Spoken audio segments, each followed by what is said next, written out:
बिस्मिल्लाहिर्रहमानिर्रहीम। इंजीनियर मोहम्मद अली मिर्ज़ा जहलमी साहब भी बड़े अजीब आदमी हैं।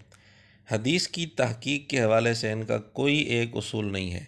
बस जो हदीस इनकी ख्वाहिश के मुताबिक होती है वो सही बन जाती है, और जो हदीस इनकी ख्वाहिश के ख़िलाफ़ होती है वो पक्की ज़ईफ़ बन जाती है। एक जगह हदीस को ज़ईफ़ साबित करने के लिए उसूल बनाते हैं, लेकिन फिर दूसरी जगह जब इनको ज़रूरत पड़ती है तो उसी उसूल को तोड़ देते हैं और उसको पामाल कर देते हैं।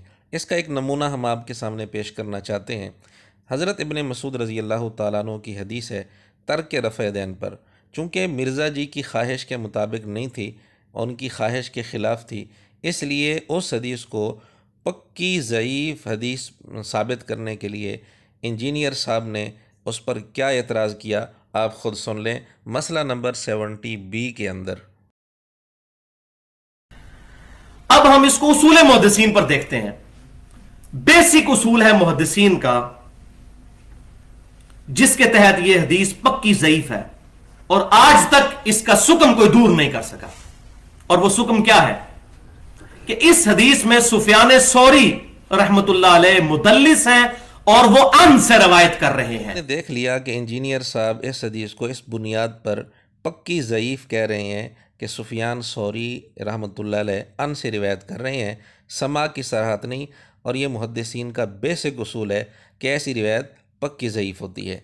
आइए इसका एक नमूना हम आपके सामने पेश करते हैं कि इंजीनियर साहब ऐसी हदीस जिसमें यही सुफियान सौरी है, अन से रिवायत है, बल्कि एक नहीं दो मुदल्लिस रावी हैं और अन से रिवायत कर रहे हैं, समा की सराहत नहीं है, लेकिन इसके बावजूद इंजीनियर साहब उसके मुतल्लिक़ कह रहे हैं कि ये हदीस सही सनद के साथ है।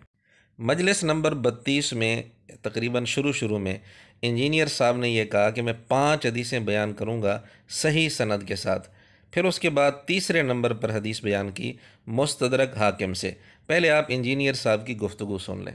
पंजतन पाक की निस्बत से 5 सहीहुल इस्नाद हदीस और उसके बाद हक 4 यार की निस्बत से 4 मिसालें। तीसरी हदीस अल मुस्तदरक लिल हाकिम में है, इंटरनेशनल नंबर के मुताबिक 6121। इमाम हाकिम और इमाम ज़ाहबी ने सही बुखारी और सही मुस्लिम की शर्त पे इस हदीस को सही कहा और इसके रावी हैं कैस बिन अबी हाजिम ताबी अल मुतवफ़ा 90 हिजरी। इस बंदे का नाम आपने याद रखना है, कैस बिन अबी हाजिम।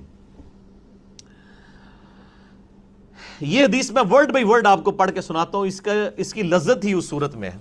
ये अल मुस्तदरिल हाकिम मेरे पास है, ये पढ़ी हुई नहीं है, पढ़ी हुई भी है, इसमें से वर्ड बाई वर्ड।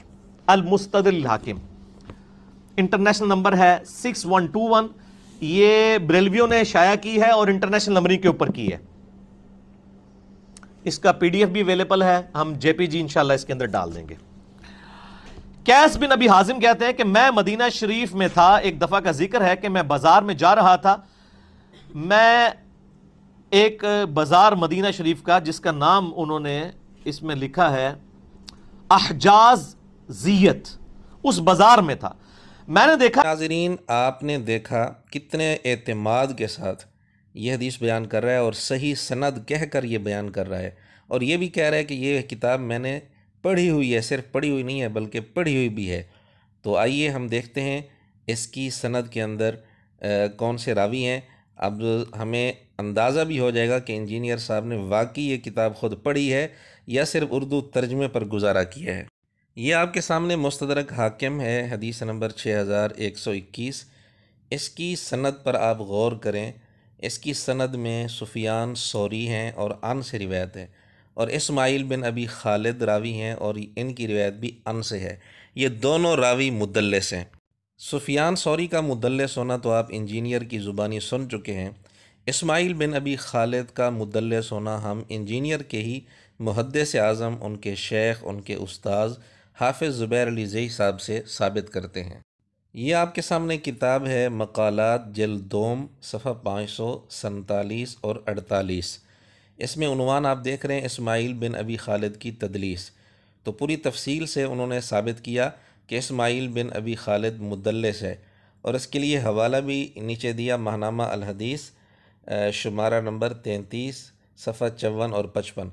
बहरहाल हमने ये साबित कर दिया कि इस्माइल बिन अबी खालिद मिर्ज़ा जी के मुहद्दिस आज़म के यहाँ मुदल्लिस है, और सुफियान सौरी को मुदल्लिस ये तो ख़ुद मान रहा है। दो रावी मुदल्लिस हैं और अन से रिवायत है, समा की सरात कहीं भी नहीं है। अजीब बात है इंजीनियर साहब, जिस रिवायत के अंदर एक रावी मुदल्लिस था उसको आपने पक्की ज़ईफ़ हदीस करार दे दिया, लेकिन जिस रिवायत के अंदर दो रावी मुदल्लिस हैं, एक वो जिसका नाम आपने ख़ुद लिया था और उसकी वजह से हदीस को पक्की ज़ईफ़ करार दिया था, और दूसरा रावी भी इसके अंदर मुदल्लिस मौजूद है, लेकिन आप इसको बड़े धड़ल्ले और एतमाद के साथ सही सनद करार दे रहे हैं और इस पर सही सनद का अनुमान लगा रहे हैं। अगर आपको इस बात का इल्म नहीं था तो फिर आपका ये दावा करना, नारा लगाना कि ये किताब मैंने पढ़ी हुई भी है, बड़ा अफसोस है इस पर। और अगर आपको इसका पता था, इसका इल्म था, तो फिर तो उससे भी ज़्यादा अफसोस है। ये मुनाफ़क़त नहीं है तो और क्या है। इंजीनियर साहब के फॉलोअर्स और उनके स्टूडेंट्स से गुजारिश है कि वो ख़ुद फ़ैसला करें। और आखिर में ये भी अर्ज़ है कि इंजीनियर साहब यह हदीस बयान करते हुए एक जगह का नाम ले रहे थे, अहजाज ज़ियत। ये लफ्ज़ ही सिरे से गलत है। जगह का नाम है अहजारुज़्ज़ैत, यानी अहजार के आखिर में रा है और अज़्ज़ैत लफ्ज़ है, तो ये पढ़ रहे हैं अहजाज ज़ियत। मिर्ज़ा जी को ये लफ्ज़ ही पढ़ना नहीं आता। खैर, असल अफसोस इस बात का है कि मिर्ज़ा जी अपने उसूल पर पक्के नहीं रहते। एक जगह बड़े धड़ल्ले से जिस रावी की अन वाली रिवायत को पक्की ज़ईफ़ कह रहे हैं, दूसरी जगह बड़े धड़ल्ले से उसी रावी की अन वाली रिवायत को सही सनद का उन्वान देकर पेश कर रहे हैं, बल्कि उस रिवायत में सिर्फ़ एक नहीं दो मुदल्लिस रावी हैं और अन से रिवायत है। व आखिर दावाना अनिल हम्दुलिल्लाहि रब्बिल आलमीन।